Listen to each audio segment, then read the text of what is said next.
ڈر اور گھبراہٹ کے وقت کی دعائیں آپ کے ساتھ شیئر کریں گے، کیونکہ ہر انسان کسی نہ کسی وجہ سے ڈر یا گھبراہٹ میں مبتلا ہو جاتا ہے۔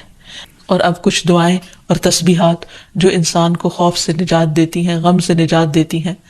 سب سے پہلے تو رسول اللہ صلی اللہ علیہ وسلم کی ایک حدیث کہ آپ نے فرمایا، جو رات سے خوف آئے کہ وہ اسے پریشان کرے گی، کچھ لوگوں کو اندھیرے سے ڈر لگتا ہے، یا مال کے ساتھ بخل کرے کہ وہ خرچ ہو جائے گا، یعنی کسی کو کچھ دیتے ہوئے اس کے دل میں گھبراہٹ ہوتی ہے، یا دشمن کے ساتھ بزدلی کرے کہ وہ اسے قتل کر دے گا، یعنی دشمن کا خوف ہو جان سے جانے کا، تو اسے چاہیے کہ وہ اس قول کی کثرت کر دے، سبحان اللہ و بحمدہ، سبحان اللہ و بحمدہ، سبحان اللہ و بحمدہ۔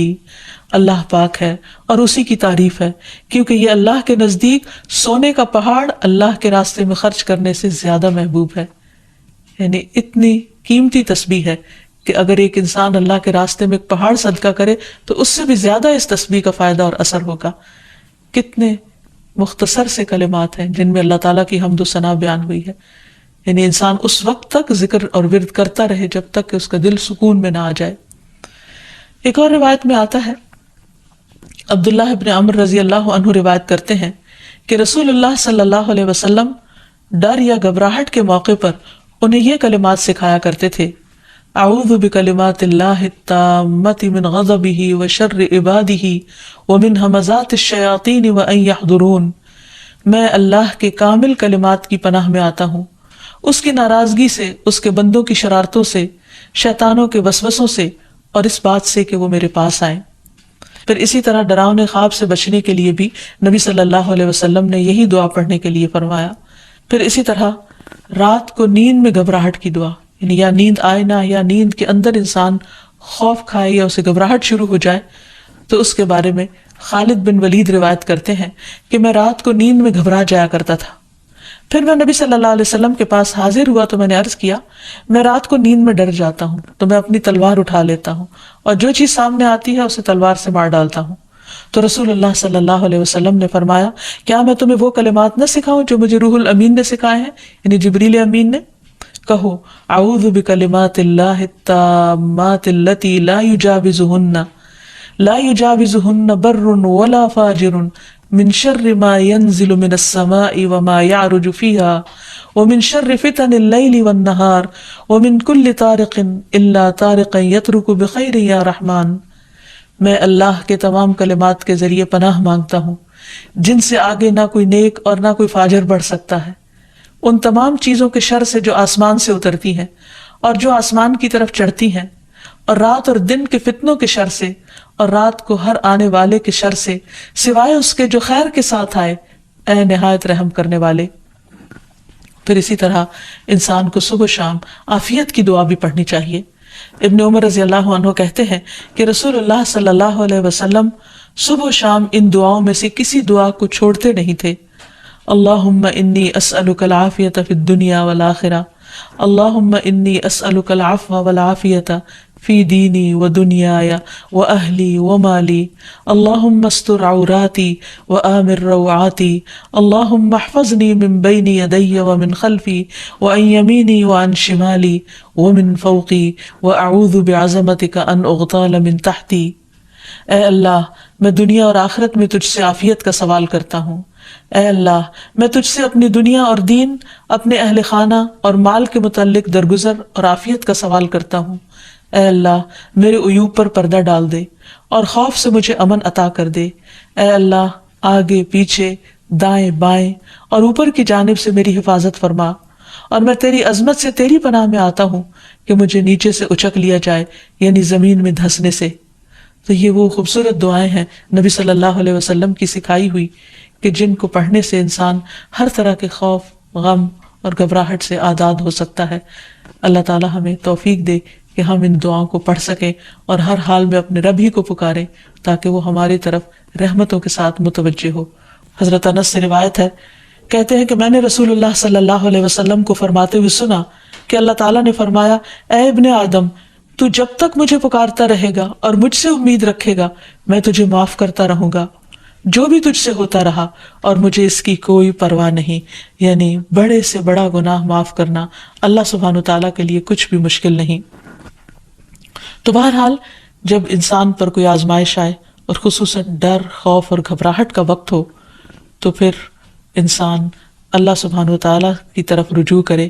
سب سے پہلے انسان اس کی تحقیق کرے کہ ڈرنے کی وجہ کیا ہے، اس کو انالائز کرے. بعض اوقات صرف شیطان انسان کو ڈراتا ہے اور خوف دلاتا رہتا ہے، جبکہ خوف کی کوئی حقیقی وجہ نہیں ہوتی. اور پھر جب شیطانی وسوسے بار بار انسان پر حملہ آور ہو تو اس وقت انسان صرف اللہ کو کافی سمجھے، اللہ پر بھروسہ کرے، کیونکہ اسی پر توکل کرنا چاہیے توکل کرنے والوں کو، کیونکہ ہر مسئلے کا حل اسی کے ہاتھ میں ہے. پھر یہ کہ انسان صرف اللہ سے ڈرے. جو شخص اللہ سے ڈرتا ہے وہ کسی اور سے نہیں ڈرتا. دوسرے سارے ڈر ختم ہو سکتے ہیں اگر انسان کے دل میں سب سے زیادہ اللہ کا ڈر ہو. پھر اسی طرح اللہ تعالیٰ کا ساتھ محسوس کرے، کیونکہ اللہ سبحانہ وتعالیٰ اپنے بندے کو تنہا نہیں چھوڑتا.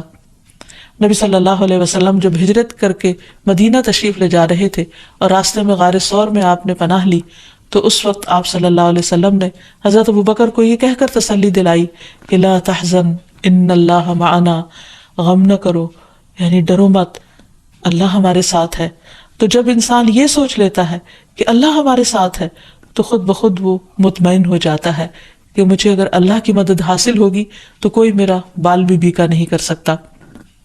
پھر یہ کہ انسان کو اللہ سبحانہ وتعالیٰ کی حفاظت پر یقین رکھنا چاہیے. جیسے ایک موقع پر ہم دیکھتے ہیں کہ نبی صلی اللہ علیہ وسلم غزوے سے واپس آ رہے تھے تو راستے میں آرام کرنے کے لیے ایک درخت کے نیچے آپ سو گئے. تو اتنے میں ایک اعرابی آیا اور اس نے آپ کی تلوار اٹھا لی اور تلوار لہرا کر آپ صلی اللہ علیہ وسلم سے کہنے لگا، جبکہ آپ کی آنکھ کھل گئی اس وقت، کہ بتاؤ اے محمد آج تمہیں مجھ سے بچانے والا کون ہے؟ تو نبی صلی اللہ علیہ وسلم نے بہت اطمینان کے ساتھ بغیر کسی ڈر اور گھبراہٹ کے جواب دیا، میرا اللہ. یہ وہ یقین تھا اللہ تعالیٰ کی حفاظت کا. تو اسی بنا پر آپ صلی اللہ علیہ وسلم نے فرمایا میرا اللہ. تو وہ عرابی کانپنے لگ گیا اور تلوار اس کے ہاتھ سے چھوٹ پڑی. اور پھر آپ صلی اللہ علیہ وسلم نے وہ تلوار اٹھا لی اور اس سے پوچھا اب بتاؤ میرے ہاتھ سے تمہیں کون بچا سکتا ہے؟ تو اس پر وہ شخص اتنا مرعوب ہوا کہ وہ آپ صلی اللہ علیہ وسلم پر ایمان لایا اور آپ نے اس کو کوئی سزا نہیں دی. پھر یہ کہ انسان ڈر اور گھبراہٹ کے موقع پر، پریشانی کے موقع پر نماز سے سہارا لے. قرآن مجید میں آتا ہے ان الانسان خلق ہلوعا اذا مسہ الشر جزوعا واذا مسہ الخیر منوعا الا المصلین الذین هم علی صلاتهم دائمون. بلا شبہ انسان تھوڑ دلا بنایا گیا ہے.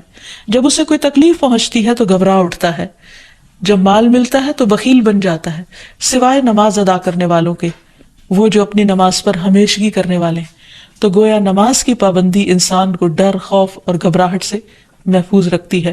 انبیاء علیہ السلام کا طریقہ یہ تھا کہ جب بھی انہیں خوف یا گھبراہٹ ہوتی تو فوراً نماز کے لیے کھڑے ہو جاتے، جیسے نبی صلی اللہ علیہ وسلم کے بارے میں بھی آتا ہے اور اللہ تعالیٰ کا حکم بھی ہے قرآن مجید میں وَاسْتَعِینُوا بِالصَّبْرِ وَالصَّلَاةِ، صبر اور نماز کے ساتھ مدد مانگو. پھر اسی طرح یہ ہے کہ انسان کوشش کر کے بہادری کا مظاہرہ کرے، اپنے دل کو تھامے، اچھی امید رکھے، پازیٹیو سوچ رکھے تو اللہ سبحانہ وتعالیٰ اس بندے کی مدد فرماتے ہیں. نبی صلی اللہ علیہ وسلم تمام انسانوں میں سے زیادہ بہادر تھے. مدینہ میں اکثر خوف کی خبریں پھیل جایا کرتی تھی اور آپ صلی اللہ علیہ وسلم تنہا باہر نکل کر لوگوں کے حالات کا جائزہ لیا کرتے تھے اور دشمن کے آنے کی بھی خبر لیتے، اور صحابہ کرام اس بات پر حیران ہو جاتے کہ کس طرح اللہ کے رسول صلی اللہ علیہ وسلم کسی سے بھی نہیں ڈرتے. پھر اسی طرح یہ ہے کہ انسان کے اوپر جب آزمائش آئے اس وقت بھی انسان اللہ تعالیٰ کی طرف رجوع کرے، اور جب تکلیف چلی جائے تو بھی انسان اللہ تعالیٰ کی طرف رجوع کرتا رہے.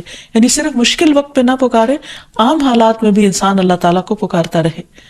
پھر اسی طرح کچھ چیزیں ایسی ہیں کہ جو انسان کو مکمل امن دیتی ہیں، مثلاً عمرہ، حج، طواف، کیونکہ اللہ تعالیٰ فرماتے ہیں فَلْيَعْبُدُوا رَبَّ هَذَا الْبَيْتِ الَّذِي أَطْعَمَهُم مِّن جُوعٍ وَآمَنَهُم مِّن خَوْفٍ. ان پر لازم ہے کہ اس گھر کے رب کی عبادت کریں جس نے انہیں بھوک سے بچا کر کھانا یا خوف سے بچا کر امن دیا. پھر اسی طرح شرک چھوڑ دینا. قرآن مجید میں آتا ہے الَّذِينَ آمَنُوا وَلَمْ يَلْبِسُوا إِيمَانَهُم بِظُلْمٍ اولئک لہم الامن وہم مہتدون. جو لوگ ایمان لائے اور اپنے ایمان کو ظلم سے آلودہ نہیں کیا، یعنی شرک سے آلودہ نہیں کیا، یہی لوگ ہیں جن کے لیے امن ہے اور وہی ہدایت پر ہیں، ہدایت پانے والے ہیں. پھر اسی طرح انسان اپنے آپ کو اللہ کے سپرد کر دے. رات کو سوتے وقت خاص طور پر یہ دعا پڑھ کر سوئے: اللہم اسلمت نفسی الیک ووجہت وجہی الیک وفوضت امری الیک. اے اللہ، میں نے اپنا آپ تیرے حوالے کر دیا، میں نے اپنا رخ تیری طرف کر لیا اور میں نے اپنا معاملہ تیرے سپرد کر دیا. تو جو چیز بھی انسان کو پریشان کرے تو وہ انسان اللہ کے سپرد کر دے، کیونکہ وہی ہر چیز کی ٹیک کیئر کرنے والا ہے اور اس سے بہتر کوئی بھی کسی چیز کی حفاظت نہیں کر سکتا.